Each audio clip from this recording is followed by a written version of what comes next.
আউযু বিল্লাহি মিনাশ শাইতানির রাজিম বিসমিল্লাহির রহমানির রহিম। দুরূদ শরীফ। আল্লাহুম্মা সাল্লি আলা মুহাম্মাদ ওয়া আলা আলি মুহাম্মাদ কামা সাল্লাইতা আলা ইব্রাহিম ওয়া আলা আলি ইব্রাহিম ইন্নাকা হামিদুম মাজিদ। আল্লাহুম্মা বারিক আলা মুহাম্মাদি ওয়া আলা আলি মুহাম্মাদ কামা বারাকতা আলা ইব্রাহিম ওয়া আলা আলি ইব্রাহিম ইন্নাকা হামিদুম মাজিদ। বন্ধুরা, আমরা অলরেডি পিআরবি 243 বিধি পর্যন্ত পড়ছিলাম। আজকে আমরা কার্যবিধি না পড়ে, আজকে আমার রাত্রে ডিউটি আছে, এই জন্য আমরা ইনশাল্লাহ শুধু পিআরবিটা আমরা একটু রিভিশন দেই, যে পর্যন্ত পড়ছি এদিক একটু বলি আমরা, ঠিক আছে? আমরা বেসিক্যালি পিআরবি তো আসলে 1290টা পিআরবি আছে, সব পিআরবি তো মুখস্থ করা সম্ভব না।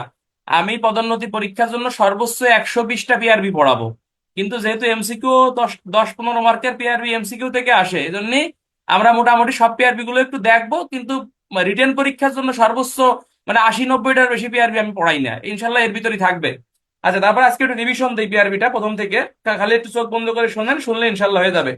1290টা পিআরবি আছে আমাদের জন্য, তার মধ্যে পিআরবি আপনার একে বিভিন্ন সংজ্ঞা প্রদান করছে। এরপরে পিআরবি 6-এ আপনাকে বাংলাদেশ পুলিশের বিভিন্ন শাখার কথা বলছে, যেমন এপিবিএন, এসপিবিএন, টুরিস্ট পুলিশ, নৌ পুলিশ, পিবিআই। এগুলো এগুলো পরীক্ষা আসে না। আর পিআরবি আপনার 21-এ আপনাকে বলতেছে ম্যাজিস্ট্রেট এবং পুলিশের সম্পর্ক কেমন হবে, অর্থাৎ ভালো হতে হবে। পিআরবি আপনার 30-এ আপনাকে বলতেছে পুলিশ, ম্যাজিস্ট্রেট এবং আদালতের প্রতি সম্মান প্রদর্শন আপনার করবে। পিআরবি 33-এ বলতেছে জনসাধারণের সাথে পুলিশের মধুর সম্পর্ক হবে, এই কথা বলতেছে। কথা বুঝতে পারতেছেন?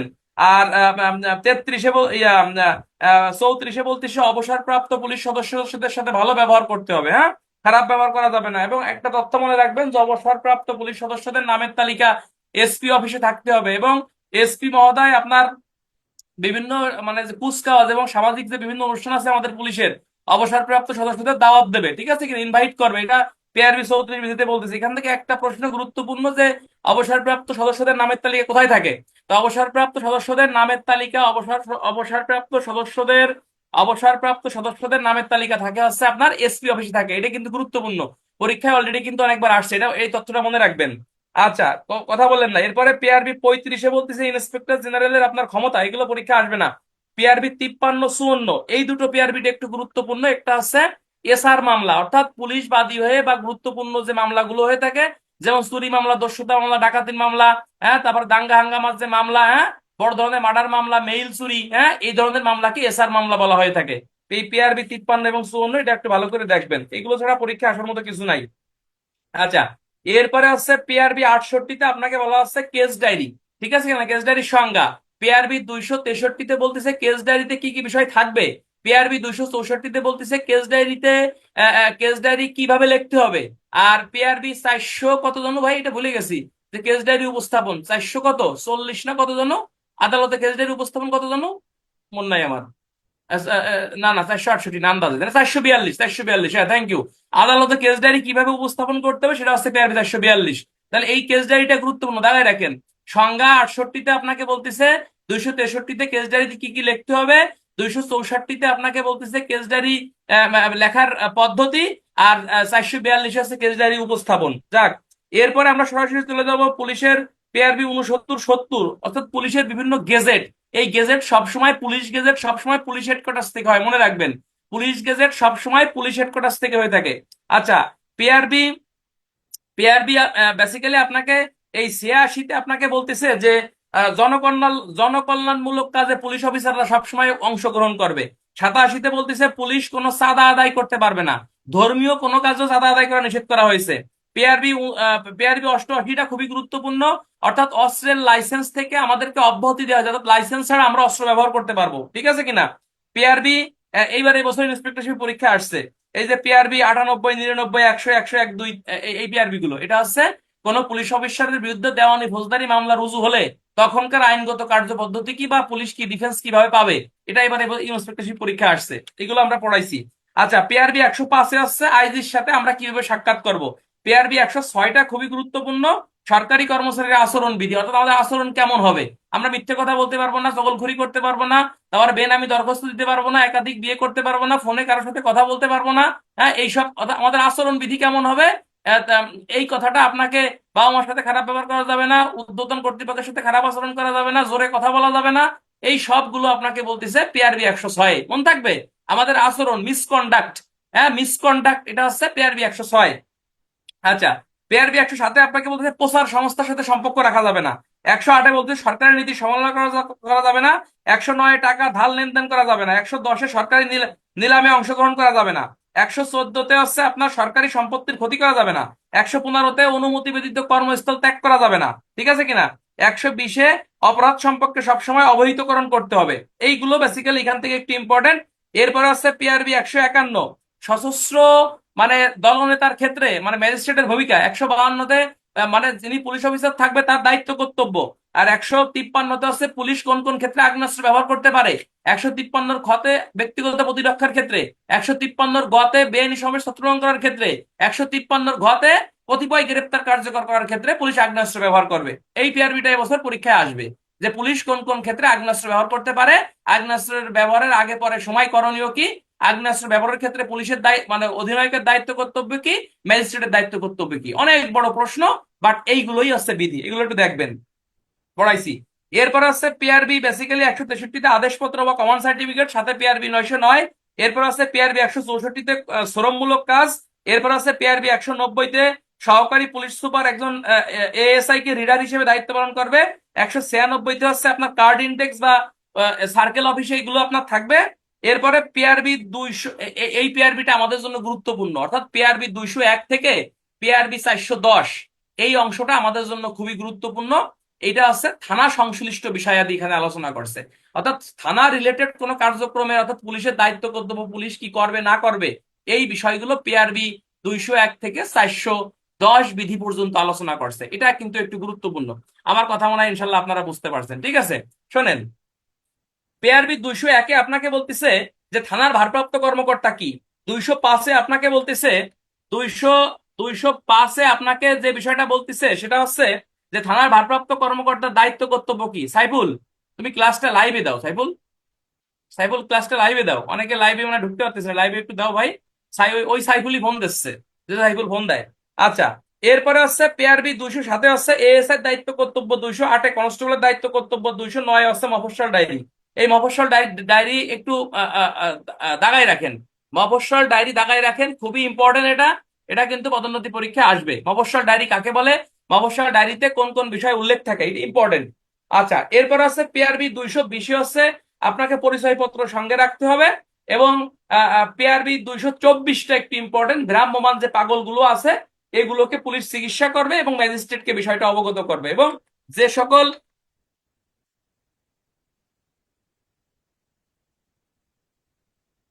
হ্যাঁ বলো।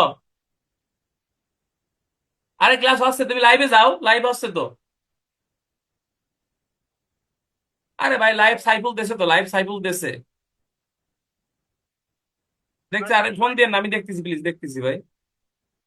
আচ্ছা, এই সাইফুল ভাই মানে জুম ছাড়া সে ক্লাসটা কেমনে করবে কোন, জুম চালাতে পারে না, জুমের কি সমস্যা আমি এই জিনিসটা বুঝি না। প্রতিদিন হে ফোন দেয়, এখন আমি তো আসলে কিছু বলতেও পারি না, বুঝছেন। আচ্ছা, পিআরবি 243 বিধিগত ক্লাসে আমরা পড়াইছিলাম বন্ধুরা।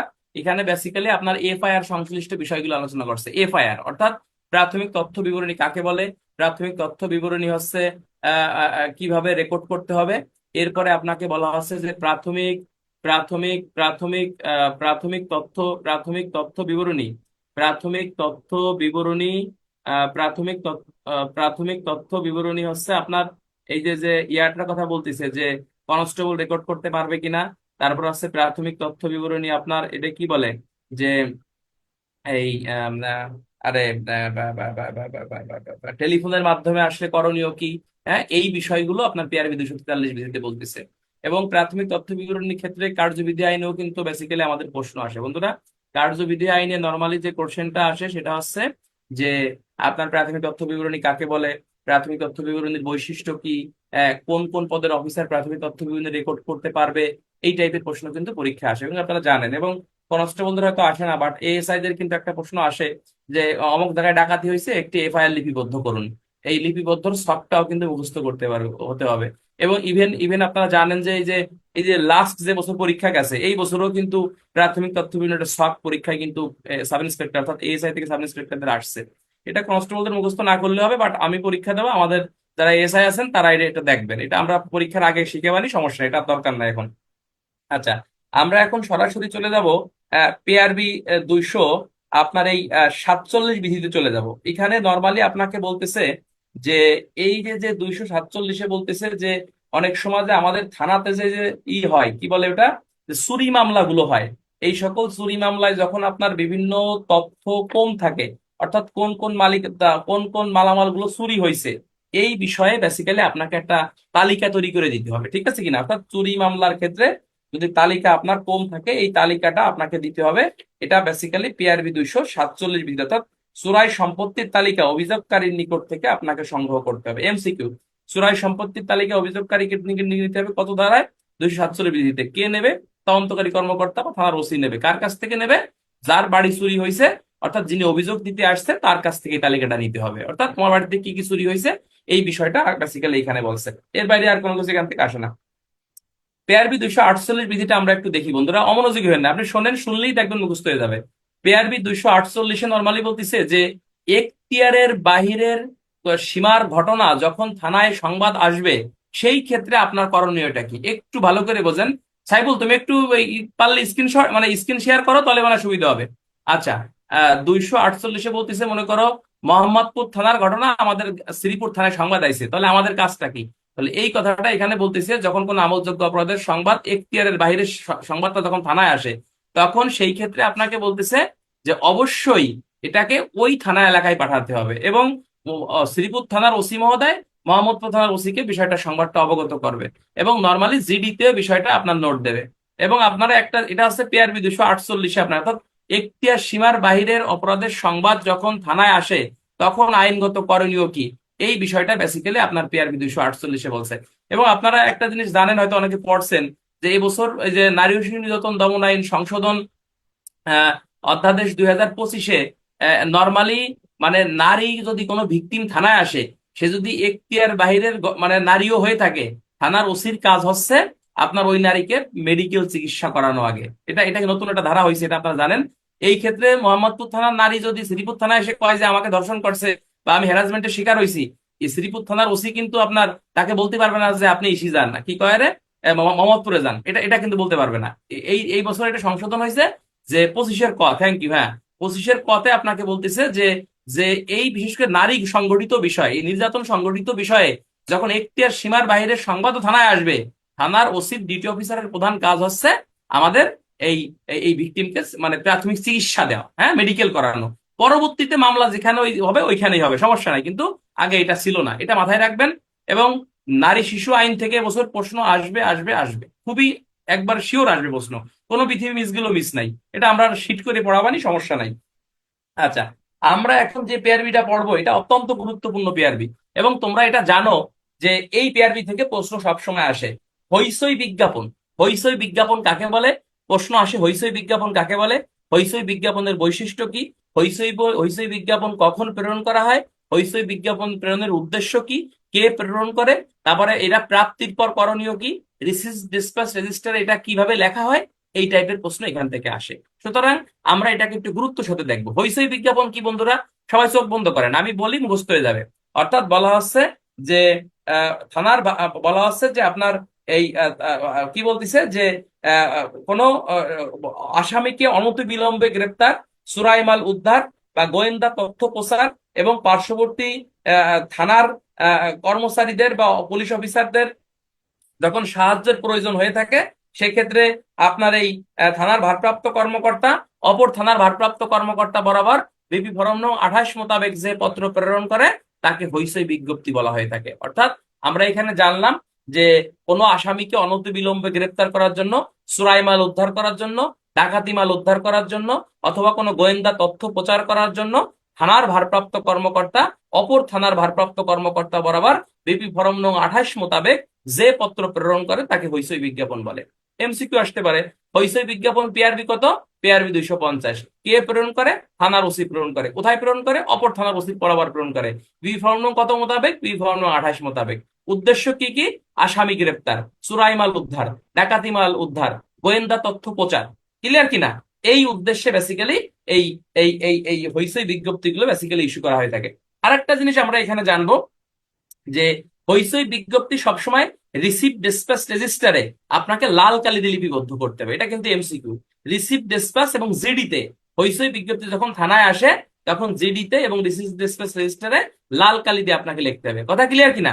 আরেকটা তথ্য মনে রাখেন, পিআরবি 389 বিধিতে অনুসন্ধান স্লিপ যখন থানায় আসবে, রিসিভ ডিসপ্যাচ রেজিস্টারে লাল কালি এবং জিডিতে কালো কালি দিয়ে আপনাকে লিপিবদ্ধ করতে হয়। এটা মনে রাখবেন, অনুসন্ধান জিডিতে কি কালো কালি এবং ডিসপ্যাচ রেজিস্টারে হচ্ছে আপনার লাল কালি দিয়ে আপনাকে রেকর্ড করতে হয়। এখন কথা হচ্ছে যে হইচই বিজ্ঞপ্তি কোন কোন উদ্দেশ্যে দেওয়া হয়, এটা কিন্তু গুরুত্বপূর্ণ। বলা হচ্ছে যে চুরাই মাল উদ্ধারের জন্য দেওয়া হয়, ডাকাতি মাল উদ্ধার করার জন্য দেওয়া হয়, কোনো আসামিকে অনতিবিলম্বে গ্রেপ্তার করার জন্য দেওয়া হয়, আইনানুগ হেফাজত থেকে কোনো আসামি পলায়ন করলে তাকে ধরার জন্য দেওয়া হয়, ভ্রাম্যমাণ অপরাধীদের ধরার জন্য হইচই বিজ্ঞপ্তি দেওয়া হয়, পেশাদার অপরাধীদের দ্বারা কোনো প্রতারণা সংঘটিত হলে হইচই বিজ্ঞপ্তি দেওয়া হয়। এটা আমার গাইডে আছে, দেখবেন। তাছাড়া বাংলাদেশের সব টিচারদের গাইডে এই প্রশ্নটা আছে যে হইচই বিজ্ঞপ্তি প্রেরণের উদ্দেশ্য কি, অর্থাৎ কোন কোন উদ্দেশ্যে দেওয়া হয়। আমি 3টা পিআরবি বলবো। এই হইচই বিজ্ঞপ্তি 250, অনুসন্ধান স্লিপ, তদন্ত স্লিপ, ইনকোয়ারি স্লিপ, ইএস 389, এ রুল, বি রুল। কথা ক্লিয়ার কিনা? এই 3টা বিষয় থেকে পরীক্ষায় এবছর একটা প্রশ্ন আমরা পাবো, লিখে রাখো। 250, 389, 343, 344, 344 ক পরীক্ষায় প্রশ্ন পাবেন, লিখে রাখেন। যদি কেউ আগে অ্যাডভান্স পড়তে চান নিজে নিজে এগুলো পড়বেন, ঠিক আছে? 250, 389, তারপরে 343, 344, 344 ক কেউ যদি আগে পড়তে চান নিজে নিজে এগুলো পড়বেন, এগুলো পরীক্ষা আমরা প্রশ্ন পাবো এবছর। আচ্ছা, থ্যাংক ইউ। এরপরে হইচই বিজ্ঞাপন প্রেরণের নিয়মটা কি আমরা একটু যদি খেয়াল করে দেখি, যে হইচই বিজ্ঞপ্তি সবসময় আপনাকে ডাক যোগে প্রেরণ করতে হবে, অথবা ডাক যোগে প্রেরণ করা বিশ্বস্ত আপনার যখন ওই যে ইয়া থাকে, কি কয় রে, আরে ওই যে মানে রানার থাকে, এই রানার বা বাহকের মাধ্যমেও কিন্তু আপনার হইচই বিজ্ঞপ্তি আপনার প্রেরণ করা যাবে, এই কথাটা আপনাকে বলতেছে। এবং হইচই বিজ্ঞপ্তি সবসময় পার্শ্ববর্তী জেলা, রেলওয়ে, থানা এবং পুলিশ ফাঁড়িতে আপনাকে একটা তালিকা সংরক্ষণ করতে হবে এবং এই বিষয়টা আপনাকে বেসিক্যালি প্রেরণ করতে হবে। এখন কথা হচ্ছে যে হইচই বিজ্ঞপ্তি পাওয়ার পরে আপনার থানার ওসির কাজ কি। মনে করো মোহাম্মদপুর থানার ওসি আমাদের শ্রীপুর থানার ওসি মহোদয় বরাবর একটা হইচই বিজ্ঞপ্তি পাঠালো, সেই ক্ষেত্রে শ্রীপুর থানার ওসির কাজ কি, প্রশ্ন আসে না? রিটেনে প্রশ্ন আসতে পারে, হইচই বিজ্ঞপ্তি কাকে বলে, হইচই বিজ্ঞপ্তি প্রেরণের উদ্দেশ্য কি, হইচই বিজ্ঞপ্তি প্রেরণের পর অপর থানার ওসির ভারপ্রাপ্ত কর্মকর্তার করণীয় কি, বা পুলিশের কাজটা কি। 5 মার্কের 7 মার্কের প্রশ্ন দিল, তাহলে 1 নম্বর কাজ হচ্ছে এটা শ্রীপুর থানার ওসি জিডিতে লাল কালি, রিসিভ ডিসপ্যাচ রেজিস্ট্রে লাল কালি দিয়ে লিপিবদ্ধ করবে, থানার সকল অফিসার ফোর্সদেরকে রোল কলের মাধ্যমে ডাকিয়ে তাদেরকে বিষয়টা ব্রিফ করবে এবং বিষয়টা অবগত করবে, এবং দুশ্চরিত্র যারা লোক আছে এদের গতিবিধি সম্পর্কে নজরদারির পরীক্ষা নিরীক্ষা চালাবে, এবং হইচই বিজ্ঞপ্তিতে যে বিষয়টা উল্লেখ করা হয়েছে এই বিষয়ে প্রয়োজনীয় তদন্ত করবে, এবং বলা হচ্ছে যে কেস ডায়েরির মাধ্যমে এই বিষয়টা যত দ্রুত সম্ভব যে যে বিষয় যেখান থেকে আসছে সেখান থেকে মানে ওই থানার ওসিকে বিষয়টা অবগত করবে। এবং বলতেছে যে বিজ্ঞপ্তি যতদূর সম্ভব বিশেষ বাহক মারফত অথবা মাস্টার প্যারেডে তার অধীনস্থদের তার একটের ভুক্ত এলাকার চৌকিদার দাফাদারকে বিষয়টা অবগত করতে হবে। একটু ভালো করে বুঝি আমরা। মনে করেন যখন হইচই বিজ্ঞপ্তি মোহাম্মদপুর থানা থেকে শ্রীপুর থানায় আসবে, তখন সকল এসআই এএসআই কনস্টেবলদের থানার ওসি অবগত করবে, এবং মাস্টার প্যারেডে অর্থাৎ যখন আমাদের মাগুরা পুলিশ লাইনে কি হবে, মাস্টার প্যারেড হবে, অধস্তন পুলিশ অফিসারদেরও মানে যারা সবাই আছে এই বিষয়টা সবাইকে অবগত করতে হবে যে এই ব্যাপারে একটা হইচই বিজ্ঞপ্তি আমাদের এখানে আসছে। আচ্ছা, মাস্টার প্যারেডে কিন্তু শুধুমাত্র শ্রীপুর থানার লোক যোগদান করে না, ওখানে সব থানার লোকজন কিন্তু ওখানে যোগদান করে। এরপরে আপনি যে থানা এলাকায় যতগুলো ইউনিয়ন আছে এই ইউনিয়নে যতগুলো মানে গ্রাম আছে প্রত্যেকটা গ্রামের গ্রাম পুলিশ চৌকিদারকে এই বিষয়টা অবগত করতে হবে, এবং হইচই বিজ্ঞপ্তিতে আপনি কি ব্যবস্থা গ্রহণ করছেন এই বিষয়টা স্পষ্টভাবে আপনাকে লিপিবদ্ধ করতে হবে। আর একটা বিষয় আপনাকে বলতেছে, হইচই বিজ্ঞপ্তিতে আপনাকে ধারাবাহিক ক্রমিক নম্বর ব্যবহার করতে হবে এবং নথিতে আপনাকে সংরক্ষণ করতে হবে। কথা ক্লিয়ার কিনা? এবং অপরাধীরা এবং চোরাই মালের সন্ধানদাতাকে সব সময় পুরস্কৃত করতে হবে। এই যে দেখছেন, ভালো একটা কথা বলছে। এই যে দেখেন না, যে বলে যে শ্রেষ্ঠ অরেন্ট তামিলকারী অফিসার নির্বাচন কারণে স্পেশাল পুরস্কার দেয়, ভালো কাজ করলে পুরস্কার দেয়। এই যে পিআরবি 250 বলছে যে যারা অপরাধীদের শনাক্তকরণ করে দেবে, তারপরে বলতেছে যে আপনার যারা চোরাই মালের মানে সন্ধান করে দেবে, যারা ভালো কাজ করবে তাদেরকে সবসময় এসপি মহোদয় কি করবে, পুরস্কৃত করবে। এইটা কিন্তু পিআরবিতে আছে। কথা ক্লিয়ার কিনা? তো রিটেনে প্রশ্ন এখান থেকে আসতে পারে, হইচই বিজ্ঞপ্তি কাকে বলে, কে প্রেরণ করে, কখন প্রেরণ করে, কিভাবে প্রেরণ করতে হয়, কোন কোন উদ্দেশ্যে প্রেরণ করতে হয়, হইচই বিজ্ঞপ্তি পাওয়ার পর শ্রীপুর থানার ওসির কাজ কি অর্থাৎ পুলিশ অফিসারের কাজ কি। হ্যাঁ, এই বিষয়টা ইম্পর্টেন্ট। তাহলে আমি বেশি পড়ি তো লাভ নাই, একটা পড়লে একটা ভালো করে শিখবো। তাহলে যদি হইচই বিজ্ঞপ্তি শ্রীপুর থানায় আসে, তাহলে শ্রীপুর থানার ওসির কাজটা কি বন্ধুরা? শ্রীপুর থানার ওসির 1 নম্বর কাজ হচ্ছে এই বিষয়টা জিডিতে লাল কালিতে নোট দেবে। 2 নম্বর হচ্ছে রিসিভ ডিসপ্যাচ রেজিস্টারে লাল কালিতে নোট দেবে। 3 নম্বরে থানার সকল অফিসার ফোর্সকে অবগত করবে। 4 নম্বরে মাস্টার প্যারেডে এই বিষয়টা অবগত সকল ফোর্সদের অবগত করতে হবে। 6 নম্বরে হচ্ছে যে গৃহীত সকল ব্যবস্থা আপনার মানে নথিতে সংরক্ষণ করতে হবে। তারপর হচ্ছে ক্রমিক নম্বর ব্যবহার করতে হবে। এরপরে বলা হচ্ছে এসসিডির মাধ্যমে যে থানা থেকে এই হইচই বিজ্ঞপ্তি এসেছে ওই থানার অফিসারকে বিষয়টা অবগত করতে হবে। এবং চকিদার দফাদার যারা আছে এই হইচই বিজ্ঞপ্তির বিষয়টা তাদেরকে নোট দিতে হবে। 8 নম্বরে তাদেরকে জানাতে হবে। 8 নম্বরে আপনাকে আট আ- আ- আ- 8 নম্বর সাইফুল ক্লাসে নাই? সাইফুল তুমি একটু এই ডিসপ্লেতে দাও এটা ভাই, সবাই একটু দেখুক। 8 নম্বরে যে বিষয়টা বলতেছে যে আপনার এই যে এসসিটির মাধ্যমে এবং 8 নম্বরে যে বিষয়টা বলতেছে এটা কিন্তু গুরুত্বপূর্ণ, সেটা হচ্ছে যে এই যে যে হইচই বিজ্ঞপ্তিটা এইটা আপনি এই যে ইয়া করবেন, ভুলে গেলাম কি বলতেছে, যে আপনার এই যে থানা এলাকায় যে সকল দুশ্চরিত্র লোকজন আছে এই দুশ্চরিত্র লোকদের গতিবিধি সম্পর্কে আপনার এই বিষয়টা মানে আপনাকে অবজারভেশন রাখতে হবে। যে যখন একটা হইচই বিজ্ঞপ্তি থানায় আসবে তখন দুশ্চরিত্র কনভিক্টিভ টাইপের লোক যারা থানা এলাকায় আছে তাদেরকে নজরদারিতে আপনাকে রাখতে হবে। এই হলো হইচই বিজ্ঞপ্তি। তো আমি আশা করি হইচই বিজ্ঞপ্তি সম্পর্কে আপনাদের একটা সক্ষম ধারণা হয়েছে। ধন্যবাদ বন্ধুরা। হইচই বিজ্ঞপ্তি খুবই ইম্পর্টেন্ট। আজকে রাতে সবাই 10 বার পড়ে আপনারা ঘুমাবেন, এরকম পড়বেন না। কমসে কম 10 বার এই পিআরবিটা মূল বই থেকে রিডিং করবেন, একেবারে লাল কেলতে দাগায় রাখেন। আমি সবসময় বলি পরীক্ষায় যা আসবে সেইটা আপনাকে ভালো করে শিখতে হবে। বেহুদা জিনিস মানে পড়ে লাভ নাই, কথা বলেন না।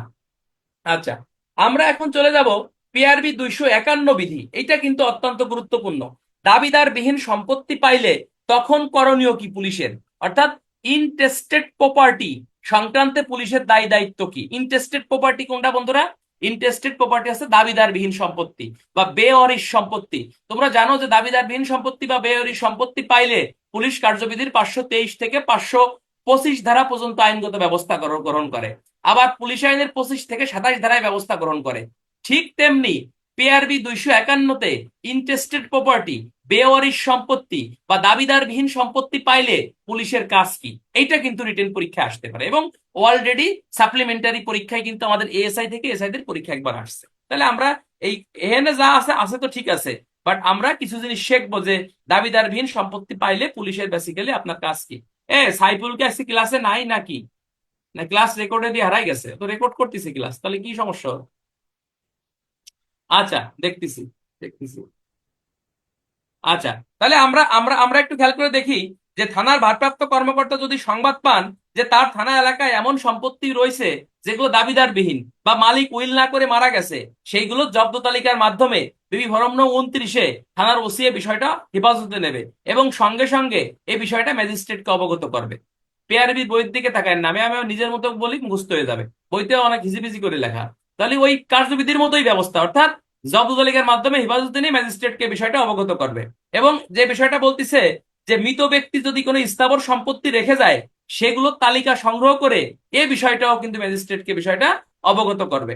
এরপরে বলতিছে যে ম্যাজিস্ট্রেট যেভাবে পুলিশকে পরিচালনা করবে সেইভাবেই পুলিশ এই ইন্টারেস্টেড প্রপার্টি বা বেয়ারি সম্পত্তির ব্যাপারে পরিচালিত হবে। অর্থাৎ ম্যাজিস্ট্রেটের আদেশ ব্যতীত বা জজের আদেশ ব্যতীত পুলিশ কোনো কাজ করবে না।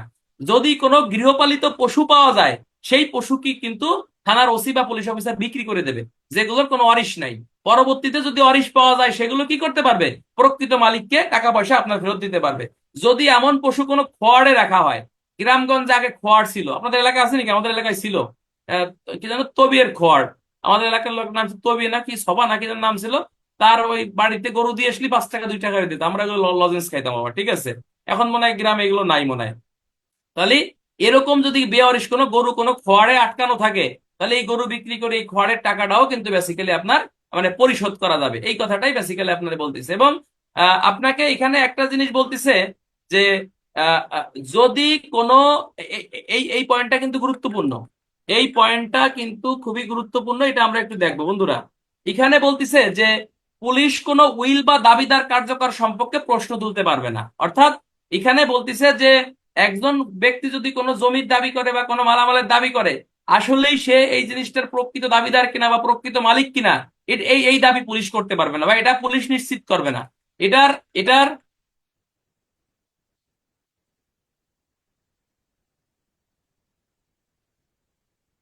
কে? আমি ক্লাস আছি, পরে কথা বলি ভাই, দাঁড়াও।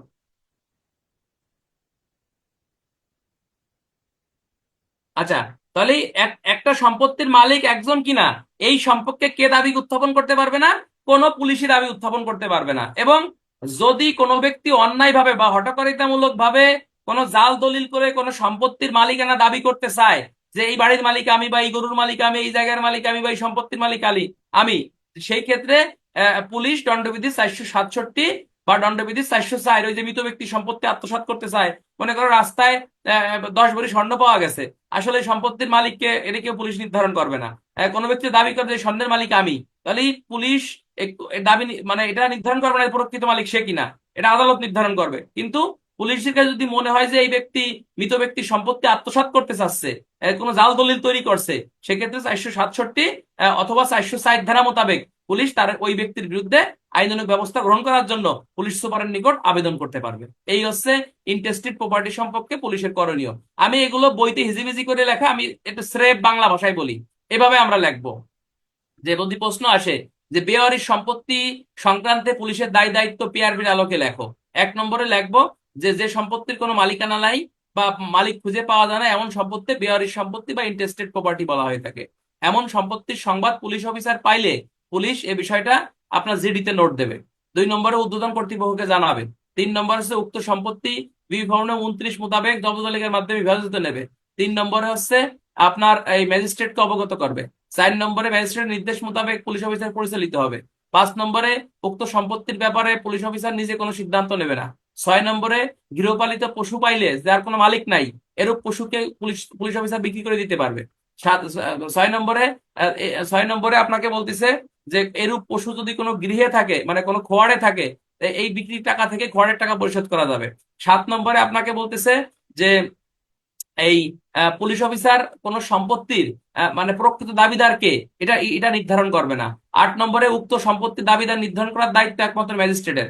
9 নম্বরে আপনাকে বলতেছে কোন ব্যক্তি জাল দলিলের মাধ্যমে কোন ব্যক্তির সম্পত্তি দখল করতেছে এমন মনে হলে পুলিশ অফিসার দণ্ডবিধি 467, দণ্ডবিধি 460 ধারা মোতাবেক আইনগত ব্যবস্থা গ্রহণ করতে পারবে বা পুলিশ অফিসারের নিকট আবেদন করবে। এইভাবে 10টা পয়েন্ট লিখে দেবেন যে বেওয়ারিশ বা ইন্টেস্টেড প্রপার্টি সম্পর্কে পুলিশের দায় দায়িত্ব কি। পারবেন না ভাই? এটা কিন্তু একবার পরীক্ষা আসছে। ক্লিয়ার? ক্লিয়ার হলে ভালো। আমরা চলে যাব পেআরবি 252। শান্তি ভঙ্গের আশঙ্কা দেখা দিলে জমির মালিক বা দখলদারীদের প্রতি হুঁশিয়ারি নোটিশ। এই যে আমরা হুঁশিয়ারি নোটিশ জারি করি, হুঁশিয়ারি নোটিশ এটাও কিন্তু গুরুত্বপূর্ণ, রিটেনে প্রশ্ন আসতে পারে। হুঁশিয়ারি নোটিশ সংক্রান্তে পুলিশের দায় দায়িত্ব নিরূপণ করো। কি বলছি? হুঁশিয়ারি নোটিশ হুঁশিয়ারি নোটিশ সংক্রান্তে, সাইফুল, সাইফুল আসি ক্লাসে নাই নাকি? শীটটা দিচ্ছে না ক্লাসে? এই এটা ছবি দিলে তো সবার পড়তে সুবিধা হয়।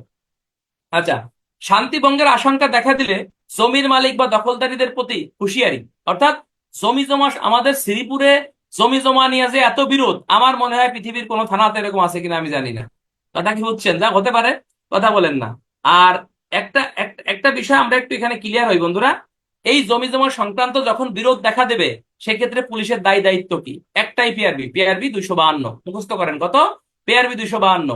1 নম্বরে বলতেছে পুলিশ উক্ত বিষয়টা জিডিতে নোট দেবে। 2 নম্বরে আপনাকে বলতেছে উদ্বোধন কর্তৃপক্ষকে জানাবে। 3 নম্বরে আপনাকে বলতেছে থানার ভারপ্রাপ্ত কর্মকর্তা, একজন এএসআই পদমর্যাদার নিম্নে নহে, একজন এএসআই পদমর্যাদার নিম্নে নহে এমন অফিসারের মাধ্যমে হুঁশিয়ারি নোটিশ আপনার আপনার আপনার জারি করবে। কথা ক্লিয়ার কিনা? এবং হুঁশিয়ারি নোটিশ বিবরণ নং 32 আপনাকে জারি করতে হবে। হুঁশিয়ারি নোটিশের 1 কপি আপনার ওই মানে দুই পক্ষকে আপনাকে প্রদান করতে হবে। অপর কপিতে আপনার স্বাক্ষর নিতে হবে। এবং যারা এই ধরনের দাঙ্গা হাঙ্গামা সৃষ্টি করতে চায় বা দাঙ্গা হাঙ্গামা করতে চায়, এটা বড় করো, দাঙ্গা হাঙ্গামা করতে চায়, তাদের বিরুদ্ধে দণ্ডবিধির 154 ধারা মোতাবেক আইনগত ব্যবস্থা গ্রহণ করতে হবে। এবং আপনাকে যে বিষয়টা আপনাকে বলতেছে যে হুঁশিয়ারি নোটিশ জারির ক্ষেত্রে জারির প্রকৃত তারিখ এবং সময় উক্ত নোটিশে লিপিবদ্ধ করতে হবে। এই হলো হুঁশিয়ারি নোটিশ জারি সংক্রান্তে পুলিশের দায়িত্ব এবং কর্তব্য। এটা বড় হয় না? এটা বড় হয় না ভাই? আচ্ছা, তাহলে আমরা আমরা একটু ভালো করে জানি, আমরা একটু ভালো করে জানি যে এখানে বলতেছে যে হুঁশিয়ারি নোটিশ সংক্রান্তে পুলিশের দায় দায়িত্ব কি, বা হুঁশিয়ারি নোটিশ কখন জারি করা হয়। হ্যাঁ, ওই যে অনেকে লেখে, বই তো গাইডে অনেকে গাইডে লেখা আছে যে ওই যে গুলি বর্ষণের পূর্বে হুঁশিয়ারি নোটিশ বা হুঁশিয়ার হুঁশিয়ার সতর্কবাণী উচ্চারণ। না, এই সতর্কবাণী উচ্চারণ সেটা হচ্ছে পিআরবি 154-55। ক্লিয়ার কিনা? এটা গুলিবর্ষণের ক্ষেত্রে। কিন্তু হুঁশিয়ারি নোটিশ, নোটিশ করার কথাটি যখন থাকবে তখন পিআরবি 252 বিধি অনুসারে কাজ করতে হবে। আমরা কিভাবে লিখবো, বইতে কিভাবে লেখা আছে, আমরা এভাবে লিখবো যে পিআরবি 252 বিধি মোতাবেক থানা এলাকায় জমি জমা সংক্রান্ত কোনো বিরোধ দেখা দিলে উক্ত স্থানে শান্তি শৃঙ্খলা রক্ষার্থে থানার ভারপ্রাপ্ত কর্মকর্তার নির্দেশে এএসআই পদমর্যাদার নিম্ন নয় এমন পুলিশ অফিসার উক্ত স্থানে শান্তি শৃঙ্খলা রক্ষা করার জন্য যে নোটিশ জারি করে তাকে হুঁশিয়ারি নোটিশ বলে। কত? পিআরবি 252। হুঁশিয়ারি নোটিশ কত বিবরণ কততে দেওয়া হয়? বিবরণ 32-এ দেওয়া হয়। হুঁশিয়ারি নোটিশ কত কয় কপিতে হয়? 2 কপিতে হয়। 1 কপি কাদেরকে দেওয়া হয়? উক্ত স্থানে তাদের মধ্যে বিরোধের সংখ্যা আছে তাদেরকে দেওয়া হয়। আর একটা বলছে হুঁশিয়ারি নোটিশ যারা অমান্য করবে তাদের বিরুদ্ধে দণ্ডবিধির কত ধারা মোতাবেক ব্যবস্থা হবে? দণ্ডবিধির 154 ধারা মোতাবেক ব্যবস্থা হবে। হুঁশিয়ারি নোটিশে কি থাকবে? তারিখ, সময় এবং যে তাদের বিরুদ্ধে মানে দেওয়া হচ্ছে তাদের নাম ঠিকানা উল্লেখ থাকবে। এই হলো হুঁশিয়ারি নোটিশ সংক্রান্তে আইনগত ব্যবস্থা। ক্লিয়ার? 154, 188 দেন। আচ্ছা, আমরা এখন চলে যাব পিআরবি 253। এই পিআরবি 253 এটা কিন্তু অতটা ইম্পর্টেন্ট না, কিন্তু পরীক্ষায় চলে আসলে সমস্যা। জাল, জাল নোট বা জাল কারেন্সি, এই জাল কারেন্সি সংক্রান্তে বিশেষ ক্ষমতা আইনের 25-এর গতে মামলা হয়, জানেন তো? এই এরকম দেশও তা আবার কি সমস্যা ভাই? বলা হচ্ছে থানা এলাকায় জাল নোট বা জাল নোটের মেশিন পাওয়ার ক্ষেত্রে পাওয়া গেলে সেই ক্ষেত্রে তার একটি তালিকা তৈরি করতে হবে এবং তালিকার কপি তদন্ত সিআইডি কে প্রেরণ করতে হবে এবং ম্যাজিস্ট্রেটের কাছে প্রেরণ করতে হবে। একটা জিনিস মনে রাখবেন, যখন থানা এলাকায় কোনো জাল নোট পাওয়া যাবে, এই জাল নোট পাওয়া গেলে তার একটা তালিকা করে সিআইডি তে 1 কপি এবং 1 কপি ম্যাজিস্ট্রেটকে বিষয়টা অবগত করতে হবে। এবং জাল নোট সংক্রান্তে সবসময় মামলা হয় বিশেষ ক্ষমতা আইন 1974-এর 25-এর গ ধারা মোতাবেক মামলা হয়। ঠিক আছে কিনা? আর একটা জিনিস মনে রাখবেন যে একটা জিনিস আপনারা মনে রাখবেন, সেটা হচ্ছে এইটা সরান, এটা ভালো বোঝা যাচ্ছে না। যে এই জাল নোট নর্মালি মানে 10 টাকা মূল্যের কমের যখন জাল নোট হবে সেই ক্ষেত্রে আপনাকে এটা ব্যবস্থা নিতে মানে বেশি হলে তখন এই ব্যবস্থা, কিন্তু কম হলে সাধারণত এই ব্যবস্থা হয় না। আর জাল নোট পাইলে পুলিশ কি কি কাজগুলো করবে? নোটের মূল্যমান উল্লেখ করবে, ধারাবাহিক অক্ষর এবং নম্বর লাগবে, সাধারণ নম্বর লাগবে, পুরাতন ধরনের নোটের নাম্বার লাগবে, প্রাপ্তির স্থান লাগবে, হ্যাঁ তারিখ লাগবে, তারপরে নোটের সংখ্যা কয়টি সেগুলো লাগবে। এই বিষয়টা জাল নোট পাইলে পুলিশের কাজ, এগুলো আসবে না পরীক্ষায়। আচ্ছা, পিআরবি 254, 268 এটা হচ্ছে অধর্তব্য অপরাধের ক্ষেত্রে যখন প্রসিকিউশন দাখিল করা হয় সেই প্রসিকিউশন সংক্রান্ত বিধিবিধানগুলো পিআরবি 254, 268-তে আপনাকে বলতেছে। ওই যে কার্যবিধির 155-র সাথে পিআরবি 254, 268 যায়, এগুলো আসবে না। নর্মালি বড় প্রশ্নের সাথে এই পিআরবিটা আমাদের কাজে লাগে, 254, 268 থাকবে, এগুলো দরকার নাই। আমরা এখন চলে যাব খুবই ইম্পর্টেন্ট পিআরবি, সেটা হচ্ছে পিআরবি 255, থানার অফিসারের দায়িত্ব কর্তব্য। অর্থাৎ এই থানা অফিস, থানার ক্ষেত্রে অর্থাৎ থানার তদন্তের ক্ষমতা কাকে দেয়া হয়েছে? আপনারা জানেন যে থানার তদন্তের ক্ষমতা পিআরবি 255-এর কথা বলতেছে একমাত্র থানার ওসির। ক্লিয়ার? ওই যে একটা প্রশ্ন আছে যে তদন্ত কাকে বলে, কে কে তদন্ত করতে পারে, একটা প্রশ্ন আসে না ভাই? আমরা নর্মালি লেহি যে ওসি পারে, এসআই পারে, এএসআই পারে, পিআরবি 201-এ ওই কি ধরুন লেহি, ওইটার সাথে সাথে পিআরবি 255-র ক খ গ লেখা লাগে। একজন বলছে পিআরবি 205 এবং 255 কি একই? না, এক না ভাই। সহজ বাংলা আলাপ, পিআরবি 205 হচ্ছে থানা এলাকায় ওসির দায়িত্ব কর্তব্য কি। ক্লিয়ার? পিআরবি 208 হচ্ছে একজন কনস্টেবলের দায়িত্ব কর্তব্য পুলিশ বাহিনীতে কি। পিআরবি 189 হচ্ছে একজন এএসপি সার্কেলের পুলিশ বাহিনীতে দায়িত্ব কর্তব্য কি। ক্লিয়ার? হ্যাঁ, পিআরবি 207 হচ্ছে একজন এএসআই দায়িত্ব কর্তব্য কি। ক্লিয়ার? আর এই পিআরবি 255 হচ্ছে থানা এলাকায় কে তদন্ত করতে পারে, তদন্তের ক্ষমতা কার। কনস্টেবল তদন্ত করতে পারে? কনস্টেবল কিন্তু তদন্ত করতে পারে না। এই কথাটাই এখানে বলতেছে পিআরবি 255-র কথা বলতেছে, পিআরবি 255-র কথা বলতেছে থানা এলাকার যাবতীয় তদন্তের ক্ষমতা থানার ভারপ্রাপ্ত কর্মকর্তা। ঠিক আছে কিনা? এছাড়া অন্য কোনো ব্যক্তি তদন্ত করতে পারবে না। 255-র খতে বলতেছে অনিবার্য পরিস্থিতি ব্যতীত ফৌজদারি মামলার তদন্ত ভার একজন সাব ইন্সপেক্টরের নিচে সাধারণত অর্পণ করা যাবে না। ক্লিয়ার কিনা? এবং 255-র গতে বলতেছে প্রবিধানে বর্ণিত ব্যবস্থা অনুযায়ী একজন সহকারী সাব ইন্সপেক্টরকে এইরূপ তদন্তের ভার দেওয়া যেতে পারে। অর্থাৎ যখন ওসি থাকবে না, এসআইরা থাকবে না, তখন এএসআই কে কিন্তু একটা প্রাথমিক তদন্তের দায়িত্বভার কিন্তু আপনার দেওয়া যায়। আশা করি আমার কথা মনে হয় ইনশাল্লাহ এটা আপনারা বুঝে ফেলছেন। আমার কথা কি বুঝছেন ইনশাল্লাহ ভাই? আমার কথা কি বুঝছেন? আমার কথা কি বুঝছেন? খুবই সহজ কথাটা। রিটেনে প্রশ্ন আসবে যে পুলিশ রেগুলেশন অনুসারে থানা এলাকায় তদন্তের ক্ষমতা কোন কোন ব্যক্তির রয়েছে বা কোন কোন অফিসারের রয়েছে, অথবা কে কে তদন্ত করতে পারে। একটাই পিআরবি, পিআরবি 255 ক, পিআরবি 255 খ। ক্লিয়ার? অর্থাৎ ওসি করবে, এসআই রা করবে, বিশেষ পরিস্থিতিতে এএসআই রা তদন্ত কার্যক্রম আপনার করতে পারে। ক্লিয়ার কিনা? আশা করি আমার কথা ইনশাল্লাহ বুঝে ফেলছেন। পিআরবি 256 বিধি, এটা অত্যন্ত গুরুত্বপূর্ণ। এটা অনেকের গাইডে দেয়নি, বাট আমার কাছে এটা অনেক গুরুত্বপূর্ণ মনে হয়। পিআরবি 256-তে বলতেছে তদন্ত করার পূর্বে থানায় যে সকল রেজিস্টার আপনাকে পর্যালোচনা করতে হবে। থানায় একটা মার্ডার মামলা হয়েছে, ডাকাতি মামলা হয়েছে, এখন তুমি কি যাই তদন্ত শুরু করবা? না, যাই তদন্ত করা যাবে না। তোমাকে থানায় গুরুত্বপূর্ণ কিছু রেজিস্টার আছে, এগুলোকে পর্যালোচনা করতে হবে। কথা বুঝছেন?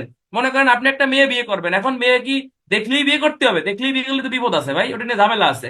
আপনাকে মেয়ে বিয়ে করতে গেলে তার খোঁজ খবর নিতে হবে যে কিভাবে আপনি এই কার্যক্রমটা করবেন।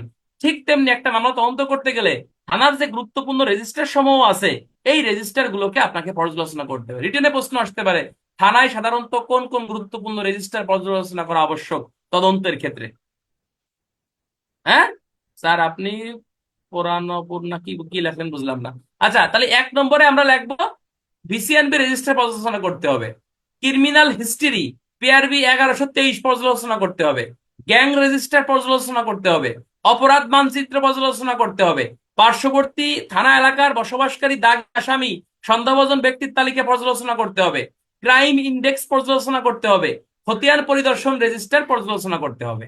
এই রেজিস্টার গুলো, এটা আমার মনে হয় একমাত্র আমিই নোটশিটে দিছি, এটা কিন্তু কোনো টিচার দেয়নি। এটা কিন্তু গুরুত্বপূর্ণ যে একটা মামলা তদন্ত করার পূর্বে কোন কোন রেজিস্টার পর্যালোচনা করা আবশ্যক। তাহলে 1 নম্বরে ভিসিএনবি পিআরবি 391 থেকে 394। 2 নম্বরে ক্রিমিনাল হিস্ট্রি সিট পিআরবি 1123। 3 নম্বরে গ্যাং রেজিস্টার পিআরবি 388 1128। তারপর হচ্ছে অপরাধ মানচিত্র 390। পার্শ্ববর্তী থানা এলাকায় যারা দাগী আসামি এদের এদের রেজিস্টার 381। Crime index PRB 194। খতিয়ান রেজিস্টার পিআরবি 380। ক্লিয়ার কিনা? আচ্ছা, এরপরে আমরা আরেকটা পিআরবি দেখবো, এটা অত্যন্ত গুরুত্বপূর্ণ। এটা হচ্ছে যে পুলিশ অফিসার পুলিশ রেগুলেশনের আলোকে কখন মামলা তদন্ত করা থেকে বিরত থাকতে পারে। এটা কিন্তু গুরুত্বপূর্ণ। পুলিশ অফিসার কখন মামলা তদন্ত করা থেকে বিরত থাকতে পারে, খুবই সংক্ষিপ্ত, বাট পরীক্ষায় না পারলে আপনার জন্য কঠিন। 1 নম্বর হচ্ছে ঘটনা গুরুতর প্রকৃতির না হলে। 2 নম্বরে বাদী অনীহা প্রকাশ করলে। 3 নম্বরে অপরাধটি দেওয়ানি প্রকৃতির মামলা হলে।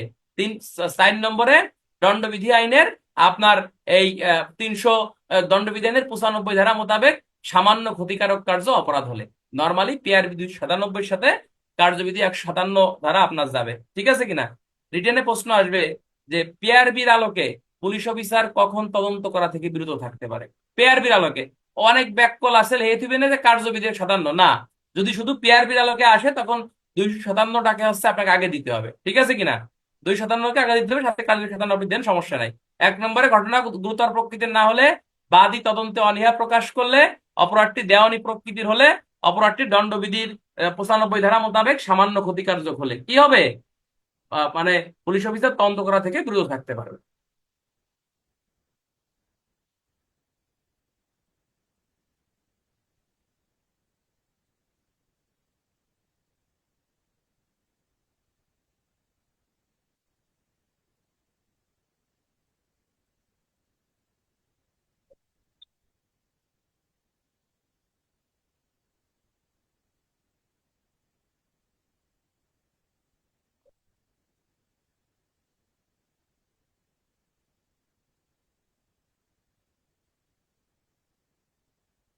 এ ক্লাস কি রেকর্ড হচ্ছে নাকি গন্ধি?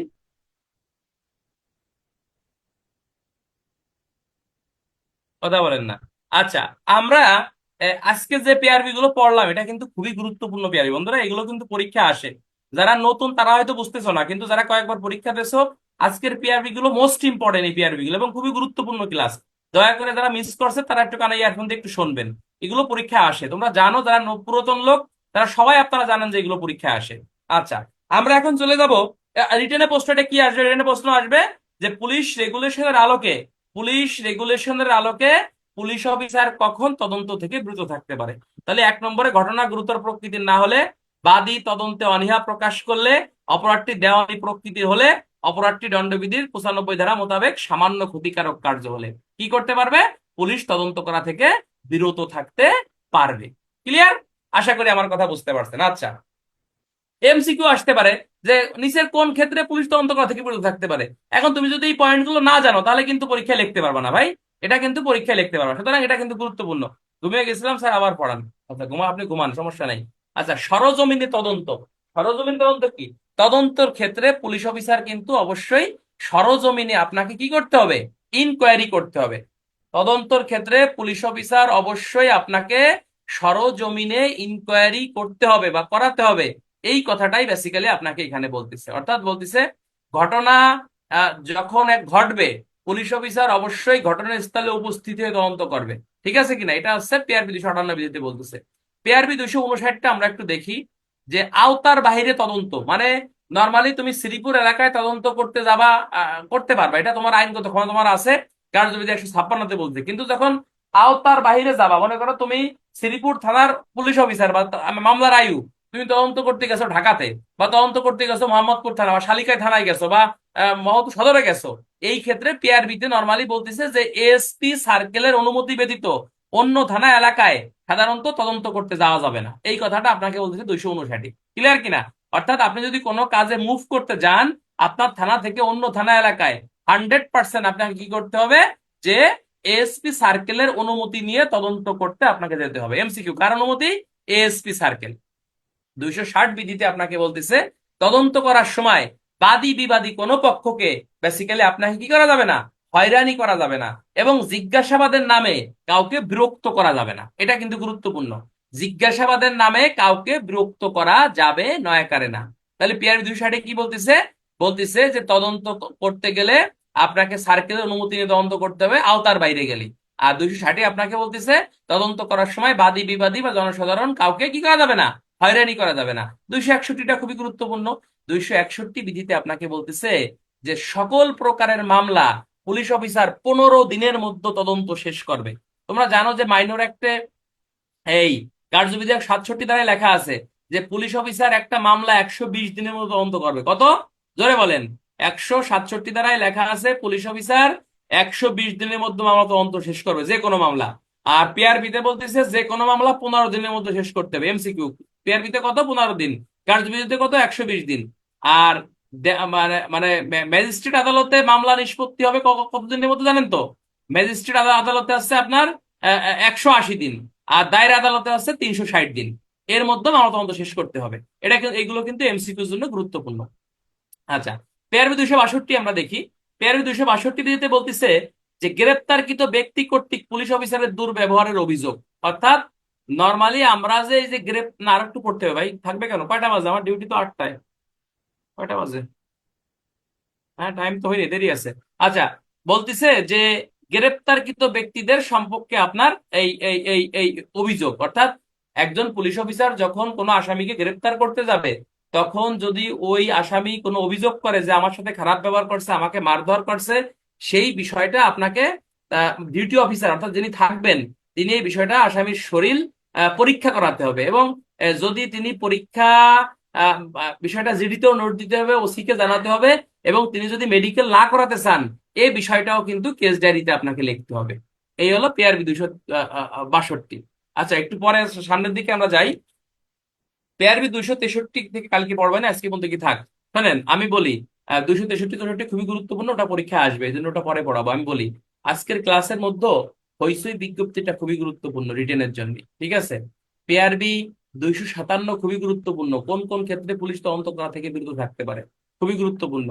তারপর আছে পিআরবি আপনার যে 251 ইন্টারেস্টেড প্রপার্টি সংক্রান্ত পুলিশের দায় দায়িত্ব কি, বা বেওয়ারিশ সংক্রান্তি সম্পত্তি সংক্রান্ত পুলিশের দায় দায়িত্ব কি, এটা ইম্পর্টেন্ট। পিআরবি 252 হুঁশিয়ারি নোটিশ কাকে বলে, হুঁশিয়ারি নোটিশ কে কখন জারি করে, হ্যাঁ এক্ষেত্রে পুলিশের দায় দায়িত্ব কি, পিআরবি 255। এগুলো কিন্তু পরীক্ষায় আসবে। ক্লিয়ার? আগামীকালকে আমরা ক্লাস হচ্ছে রাত কয়টা বন্ধুরা? বলে জোরে বলেন কয়টা? রাত 8টা 30। কেউ মিস করবো না, আজকে আমাদের পরীক্ষা মানে ক্লাব ডিউটি আছে তো, যেটা আগে নিলাম, সমস্যা না। আর এখনো আল্লাহর বান্দারা আপনারা সম্মানই দিচ্ছেন না, কারণ কি ভাই? আমি আশা করবো সবাই সম্মানই পাঠাই দেবেন।